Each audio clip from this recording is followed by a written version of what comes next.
There we go. Okay. I got a 2B, is that cool? You should have a 4H too.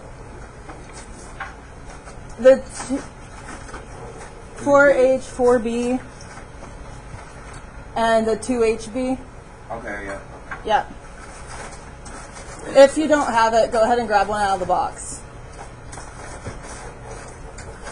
So we have this long bar at the top. We've sketched that out quickly. We are going to fill this in from a 0 with no value to a 10 with our darkest value. So I'm going to go ahead and also just divide this a couple times to give myself some markers about when I want to be transitioning through. That's a little uneven. It's all right.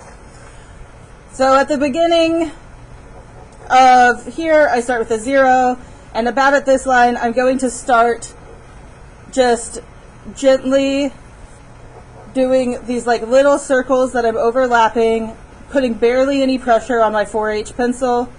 So if you put this under a microscope, what this would look like is big overlapping circles where you're just kind of scribbling, but in a uniform shape, and then overlapping so that it doesn't stack too much.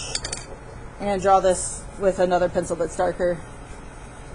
So if this is under a microscope, like 10 times larger than this, that's what that looks like. This is called scumbling. And it is one technique that can help get you a nice, even amount of graphite down without, I kind of got a little dark there. That's okay. We're going to come back in with our blending stump and get everything nice and pretty by the end. And then I'm just going to add a little bit more pressure and darken it. And I just am going to keep adding that pressure in as I go. You're not going to really get even all the way to necessarily a 5 using your 4H, and that's why I like to start there, because it is a harder lead. You cannot put down as much graphite quickly. You'll also notice that the closer you scumble together, the darker it gets. The more layers that you put on, the darker it gets.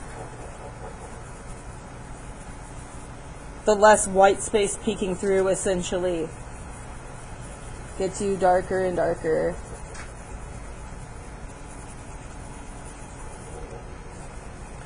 It's okay to pick up your pencil and reposition. Try holding it further back as well. This is a good time to start developing that control. If we grip up here, it takes a lot of effort and strain through our wrist to put down the pressure. If we grip further back, we have a better fulcrum for our pressure. It saves our wrist a little work. And I'm going to try to get about to the halfway point here, getting this as dark as I can. There's going to become a point where you're like, I'm not really getting it darker, I'm just providing more coverage. That's okay. We're going to layer.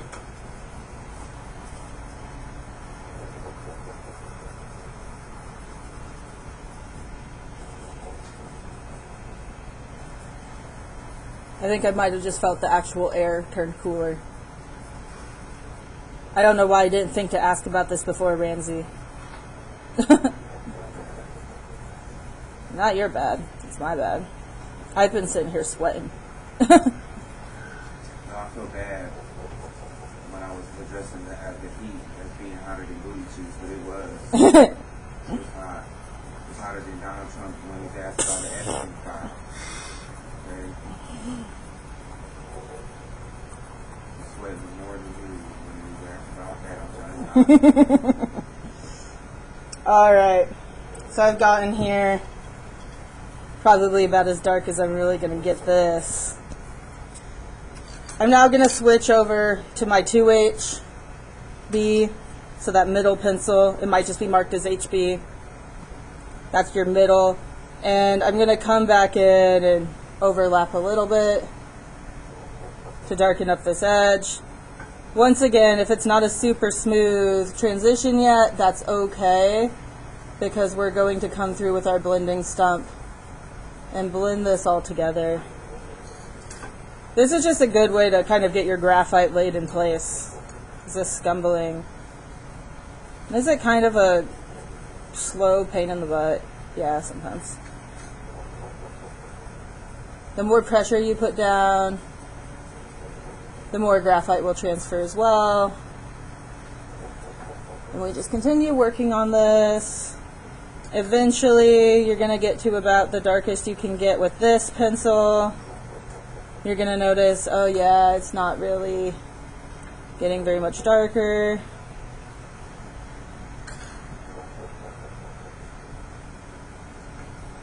And then you can switch to your 4B. You're going to notice that that is a much softer lead.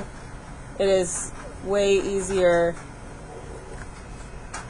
to lay down a lot of graphite quickly. It's also sometimes a bit of a darker graphite. And you're going to want to mostly control when you get to your 4B, control by how much white space you're leaving in and how much coverage you're providing. That will affect how dark it looks, probably most effectively. So by the end, it should basically be like I have no white left that I'm seeing here on my 10 scale. So we can switch pencils when we need. Yep. Switch pencils when you need to. I started with my 4H, oops, about here. And then I switched to my HB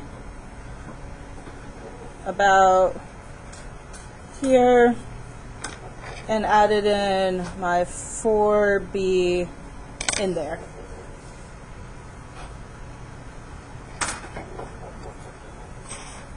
Come back in with this, so we'll clean up that top edge. Now what I'm going to do is I'm going to grab a blending stump, and I'm simply going to start from my lightest area and just do that same stumbling motion, but with your stump, and you're kind of focusing on using the side of the stump here to blend that. I can even come to the edge where I don't have anything and just blend it a little bit there too. Those little circular motions do a really nice job. You don't want to press too hard because you don't want to like be frictioning through your paper. I didn't get one of those. There's some in the box if you want to grab them.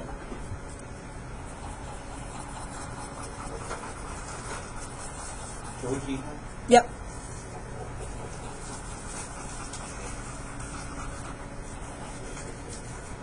It sounds like maybe I need to grab some more at Blick.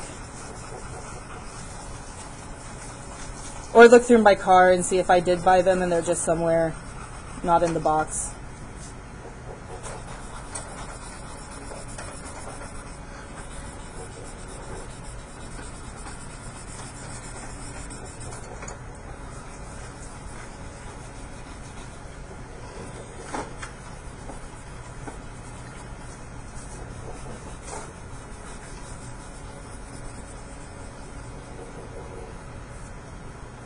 If you notice that they're like, this is blended kind of nicely, but I feel like I'm missing some values here, I can actually take all of this graphite that I've built up on my blending stump and go back over some of my places that are a little light and maybe get that to blend nicer. Are we going to do this with shapes too?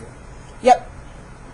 I just wanted us to build a value scale to start with, so when I'm talking about a 10, you actually know what I'm talking about. Well, even if I already have this assignment already. If you've already had this assignment, consider it practice and warm up. I've also already had this assignment, and yet I'm up here doing it.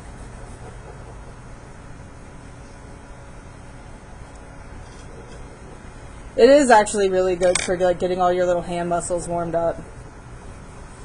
And for giving you a reference in your notebook, I'll be honest, I like to create these periodically as I'm using my sketchbooks. Like if I'm going to set in and do a bunch of drawings, especially if I have a new medium. Like pencil, maybe not so much because I kind of have an idea of what I can get. But if I got a new set of pencils that I really wanted to test out, I'd probably do this again. And definitely like watercolor swatches in different colors, markers, all good times to revisit this exercise and just familiarize yourself with what value you can get out of both value in an art sense and in how light to dark it is, but value is in a monetary sense of how much of the range can your new supply cover. If you are getting to a point where you have been locked in by a fan, where there's an area and you're like, oh, it would be great if that was actually a little lighter, your triangular eraser is probably going to do too much work for you. So the little kneadable eraser, that's this gray one right here, can be nice for just lifting out a little bit of graphite without destroying everything, as long as you can figure out how to open them.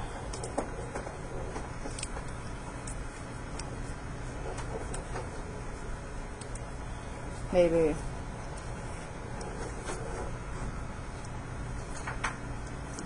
It is more sticky than I thought it was. Okay.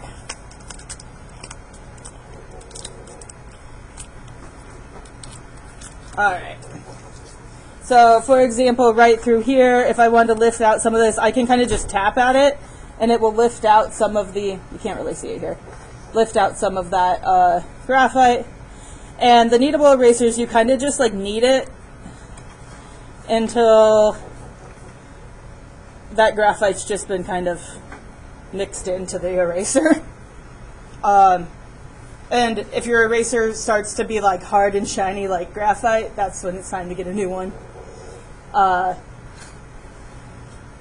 So yeah, you can kind of dab at that to lift up a little bit, come back in, smooth it out, etc., etc. So that was scumbling. That is one technique that we can use to develop value.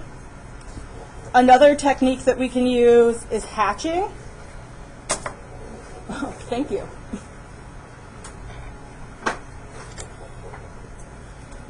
So for our hatching exercise, we're going to go ahead and I think we'll just do this on a sphere. A sphere is kind of like your like classic shape to start with. Or honestly, if you're in a drawing class, like like drawing a pear is like the typical thing to draw to learn shading because it's kind of a weird shape. Today we'll just start with a sphere. So I'm going to sketch that in first hand with my 4H. It's going to be super light. You can put in those crosshairs. So we're kind of mostly just trying to find a nice circular shape there. It can be a little sketchy because we're going to define it more. I'll come in and see if I can just get that edge a little bit more. Okay. When we are adding light and shadow and considering value on an object, we need to know where our light is coming from. Without anything else in this image, I can make that light come from wherever I want. And what I'm going to do is I'm just going to define like my highlight spot initially, which is going to be, I'm just going to put it right through here. You could literally put it anywhere you wanted on your circle. You just want a smaller circle inside of your larger circle somewhere.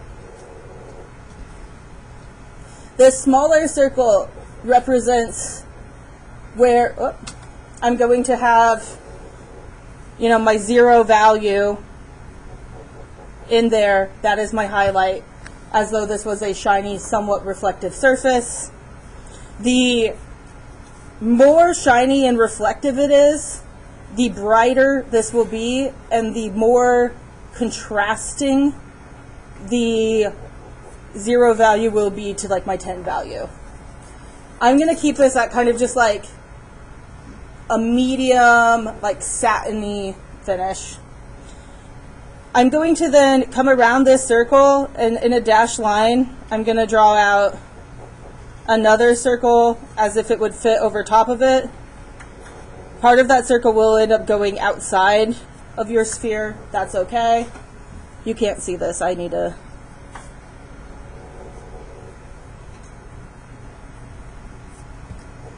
And then I'm going to do that one more time.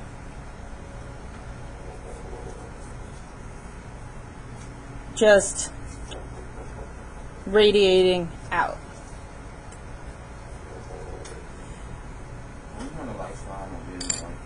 Yeah, I can do that. Hopefully you can see that a little bit better. I really just need to remember that you all need it in darker for you to see.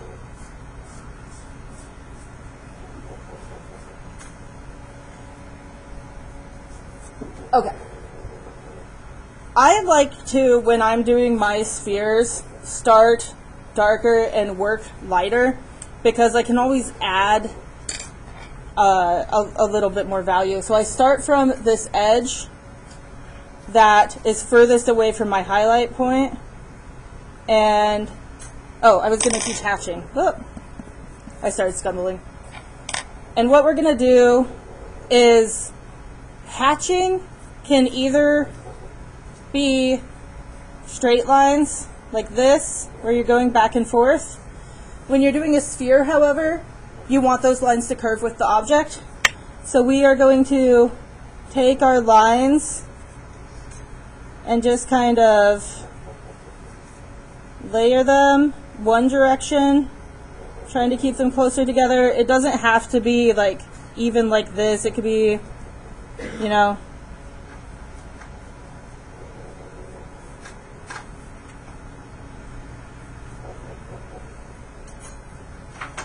and then as we go towards our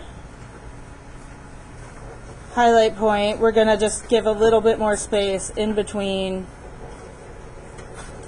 We're still trying to follow kind of that curve.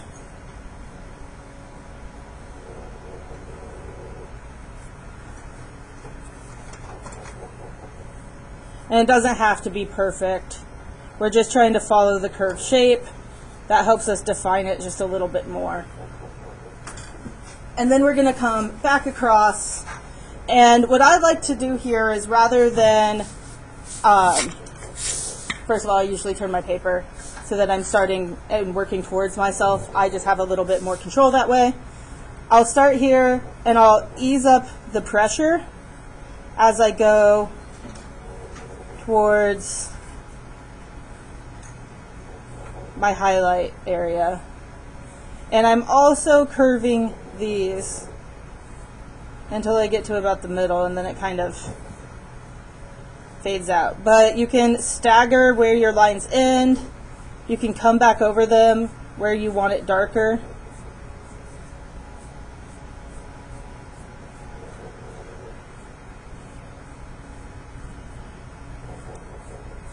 Doing this really, really neatly and organized is like old engravings. That is how they tend to get a lot of their value in, is through like a hatching. And then one thing that I'm also going to do is I'm going to come around the side and just darken just the silhouette of my shape.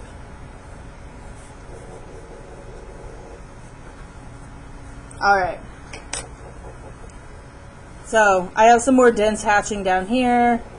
I've also practiced trying to just kind of start heavier and get my pressure lighter. I've left like a good ring around here because I know that when I come in with my little stump, I can get a lot of this graphite in here so that I don't have to worry about it, and I'm going to clean it up with my eraser. So I'm going to come in when I'm going to start working dark this time.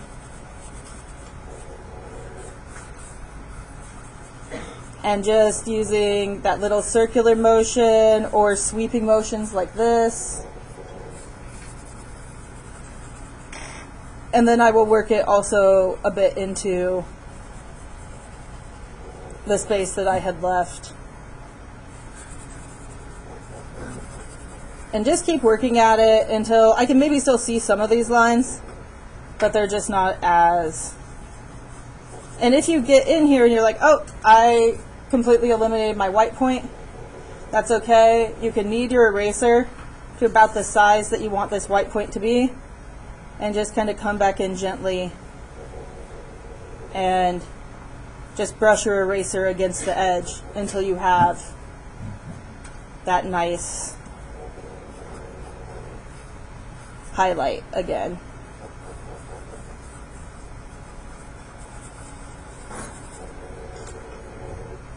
This helps give a lot of dimension to your shape.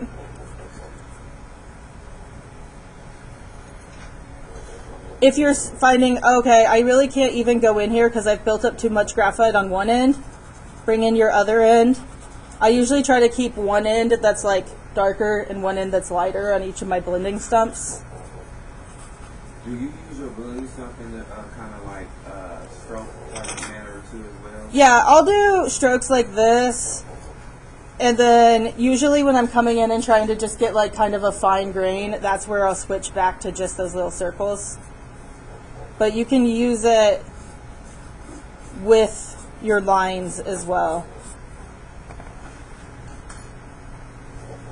So now I have my little sphere, and I think I need to come in and darken up this edge because it's kind of looking lighter than the edge near my highlight, which I don't want.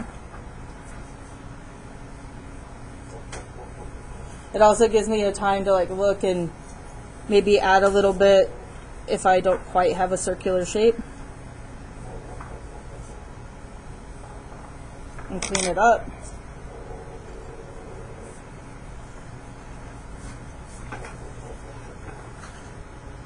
So next to this, you can also put your examples of practicing hatching. So it's just layering lines on top of each other and keeping those lines somewhat with the plane of whatever you are drawing. So if I was drawing a cube or something with really flat sides, I would be endeavoring to keep my lines much more straight than and at angles than if I'm drawing something with a curve. So we have hatching there.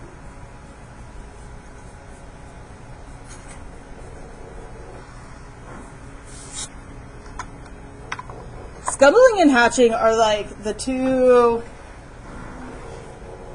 like that's mostly what I used, but you can also use pointillism as a tool. So we're going to do that, and we'll do that one on a cube. So go ahead and just rough in a cube, remembering to keep your lines nice and parallel. Or a box, it doesn't have to be perfect cube. Just whatever degree you're setting here, make sure that all of your lines are following it.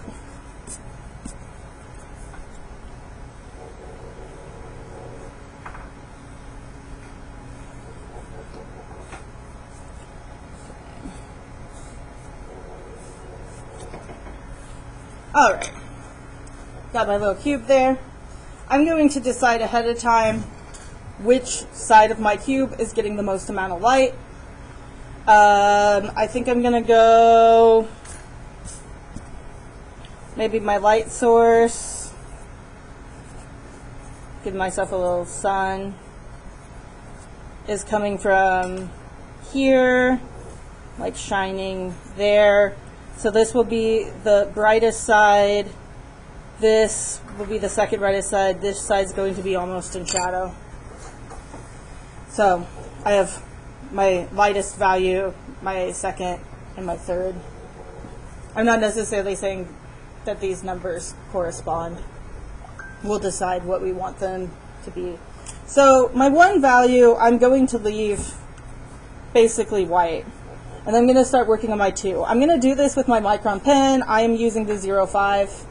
As long as it has this type of end and not the brush end, you're good. And we're going to stipple here. Stippling does not take a lot of pressure. It is not like bouncing your pen. It is simply touching and lifting. If you are jabbing your paper like this, or like really bouncing it, you're going to end up like squishing the end of your nib, and your pen's not going to work anymore. So I'm going to start by just doing these little dots, and I'm trying to get a pretty even field. So I'm trying to fill but also have my dots evenly spaced apart.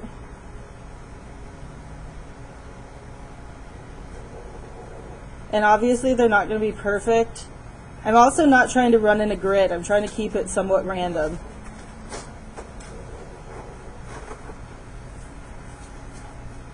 Are you using your pen just so that you can see it more? Or?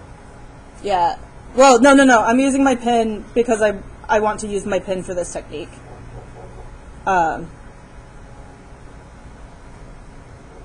You can do this with a pencil. Stippling, you do not tend to go back and blend it out, though. And it does kind of end up being usually more of a pen technique than a pencil technique. Stippling can be nice if you want a little bit of a grainy texture to your surface. Stippling is what's in most tattoos. Yeah, because that's how the tattoo gun effectively works. Is it has its little needle or needles that are stippling that ink into the skin.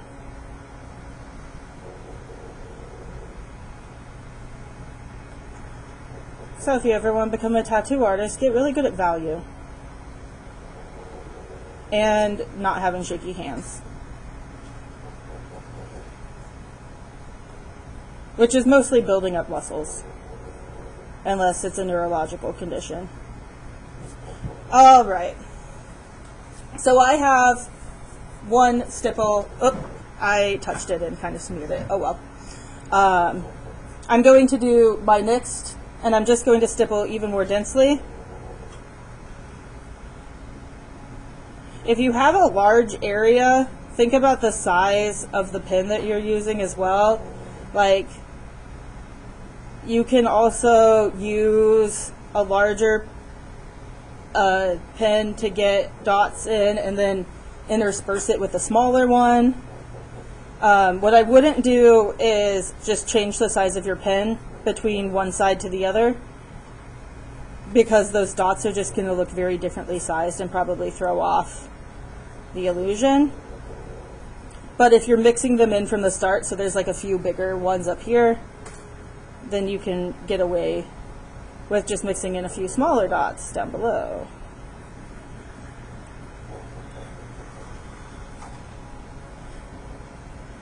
Stippling doesn't necessarily have to be perfect little dots either. You can kind of like mix scumbling and stippling a bit and do like little like curve shapes to build up. This is like a good way to build up value for like sequins or things like that. Things with like a little curved edge or scales. Beads. But This is really good for getting your pressure.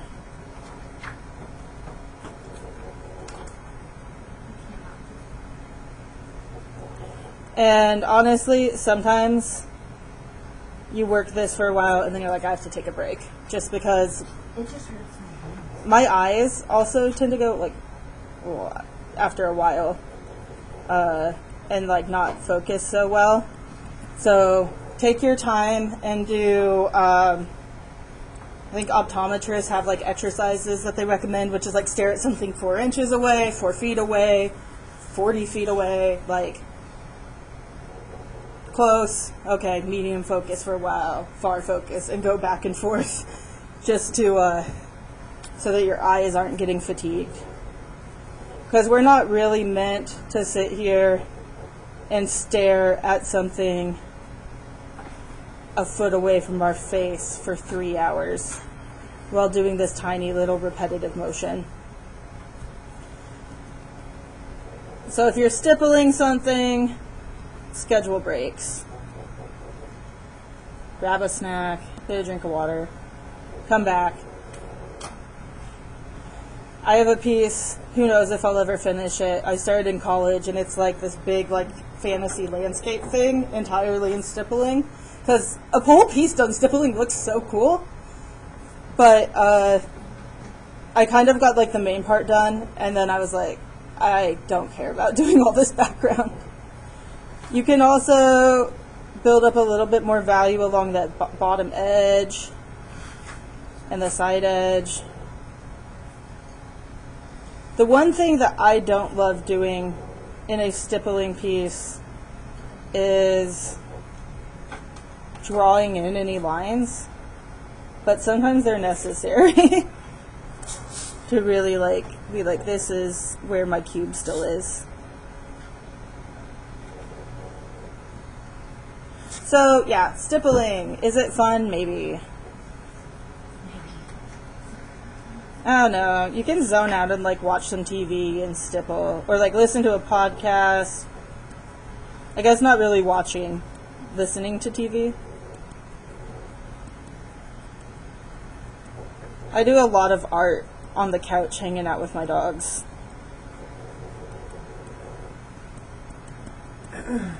Listening or watching something. Musicals are good for sewing. Yeah. Anything that you like know pretty well. So like, I guess I condemned myself for life to always be watching Buffy the Vampire Slayer and Bones while I'm doing art, because I started doing that in college, so now I know it really well, and so now it's really easy. But I'm like, oh, I am stuck with kind of these shows, aren't I? I guess I can do Downton Abbey now too. But I get caught up watching the fashions on Downton Abbey. I lived through the fashions of Buffy the Vampire Slayer. I'm good. Horrible Singing. Yeah, that's a good one. That's a really good one. Or I just like listening to Heathers, the musical. That's a good one. Hamilton. So we have scumbling, hatching, stippling. These are all great techniques to be able to get your values in. I need to go further on my stippling, but my eyes are starting to go cuckoo. So let's look at our project and see what else we might be interested in drawing and what I should demo for you. I'm gonna